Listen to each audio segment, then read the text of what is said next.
حياكم الله، لكم مليون ترحيبة عند ربعكم وأهلكم وزملائكم، حياكم الله أنتم من حضر، يا مرحبا مرحبا مليون.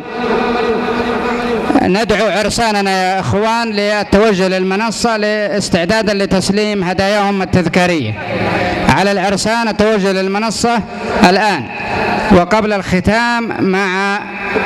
مبدع الشعر ونجم الشعر وسيمفونية الشعر الذي ارتقى بأهداف الشعر وحلق في سماء الشعر فكان رائعا، فأعجب به القريب والبعيد، ومهما أقول له لن أوفيه حقه.